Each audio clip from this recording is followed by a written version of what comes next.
Malabo, Equatorial Guinea President Teodoro Obiang and Nguema Mbasogo, Africa's longest-serving ruler, was poised Sunday to extend his 43 years in power in the oil-rich country after only 2 opposition candidates decided to run against him. 14 of the country's opposition parties have joined an alliance with Obiang's authoritarian regime, which critics have long accused of intimidation, torture and corruption. Those critics also point to questionable official results from past elections, which have never shown Obiang getting less than 90% of the vote. In the streets of the capital, Malabo, the 80-year-old Obiang's posters have flooded public spaces in recent weeks with the message, OC vote for the right way, vote for continuity. Only a handful of opposition posters could be seen. At a final campaign event in Nguema last week, the president shouted to the crowds, OC who's your papa? He urged voters to keep him in power, warning of the risks of political upheaval. OC some preach that there should be change, Obiang said. Then we have to see the changes that they want to produce. We do not know if they are for the benefit of the people, or if it is to create a catastrophic situation that can provoke an uncontrolled situation in the country.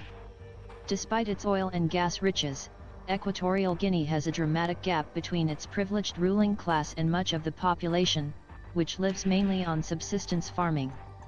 Obiang seized power in a 1979 coup, overthrowing the country's first president since independence from Spain in 1968. For the first years of his rule, Obiang headed a military dictatorship. He then oversaw a 3-year transition to multi-party democracy that ended in 1993. Since then, though, the robustness of the country's democratic institutions has been undermined by the president's eyebrow-raising election wins. After earning 99% of the vote in 1989, when the country was still a one-party state, he dipped only marginally to 97.8% in 1996, 97.1% in 2002, 95.7% in 2009 and 93.7% in 2016. Critics say Obiang has built a system of corruption unmatched in Africa, forsaking an extraordinary opportunity to lift his country's people out of poverty when oil deposits inflated the country's gross domestic product by more than 5,000%. Human rights groups say the regime also has resorted to intimidation, torture and execution, going so far as to hunt down opponents and alleged coup plotters in other countries and forcibly return them to Equatorial Guinea, where they were sentenced to death.